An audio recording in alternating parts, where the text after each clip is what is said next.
കർത്താവായ യേശുക്രിസ്തുവിൻ്റെ നാമത്തിൽ എല്ലാവർക്കും സ്നേഹവന്ദനം.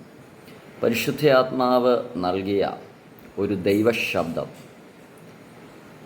നമ്മുടെ ലൈഫിൽ വ്യത്യാസം വരുന്ന നിലയിൽ ഒരു കോളിംഗ് നൽകാൻ ദൈവത്തിൻ്റെ ആത്മാവ് ആഗ്രഹിക്കുന്നു. ഒരു വിളി, ഒരു കോളിംഗ്, ഒരു ഡിവൈൻ കോളിംഗ് നമ്മുടെ ലൈഫിൽ ദൈവത്താൽ സംഭവിക്കാൻ പോകുന്നു. ബർത്തിമായി എന്ന് പറഞ്ഞ ആ ബ്ലൈൻഡ് മാൻ, അവൻ വഴിയരികിൽ കിടന്ന് യേശു വരുന്നു എന്ന് കേട്ടിട്ട് അറിഞ്ഞിട്ട് താൻ നിലവിളിക്കാൻ തുടങ്ങി. കൂടെയുള്ളവർ മുഴുവൻ പറയുന്നു മിണ്ടാതിരിപ്പാൻ. ജനത്തിൻ്റെ സംസാരവും രീതികളും എന്നും മാറും, അത് നിലനിൽക്കത്തില്ല.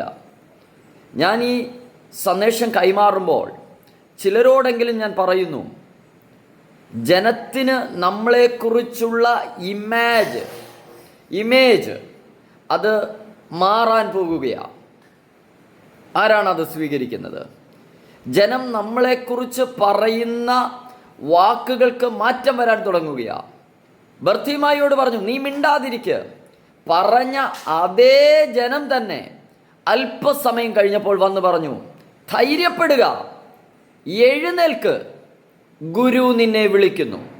ഇന്നലകളിൽ നിന്നെ നിരാശപ്പെടുത്തിയ, ഇന്നലകളിൽ നിന്നെ മാറ്റി നിർത്തിയ, മിണ്ടാതിരിക്കാൻ പറഞ്ഞ അവരെല്ലാം ഒരു ഗ്രേറ്റ് കമ്മീഷൻ, ഒരു ഡിവൈൻ കോളിങ്ങിൻ്റെ മുമ്പിൽ അവർ തങ്ങളുടെ അവസ്ഥകളും സംസാരങ്ങളും മാറ്റിവെച്ചിട്ട് നിന്നെ വിളിക്കുന്നു, എഴുന്നേൽക്ക എന്ന് പറയുക. അതെ, ഇതൊരു സീസണാണ്. കർത്താവ് നിങ്ങളെ വിളിക്കുന്ന സീസൺ. ബർത്തിമായിയെ വിളിച്ചതുപോലെ ദൈവം നിങ്ങളെ വിളിക്കുകയാണ്. ഒരു ഡിവൈൻ കോളിങ്ങിന് വേണ്ടി കർത്താവ് നിങ്ങളെ വിളിക്കുകയാണ്. ആമേൻ. God bless U.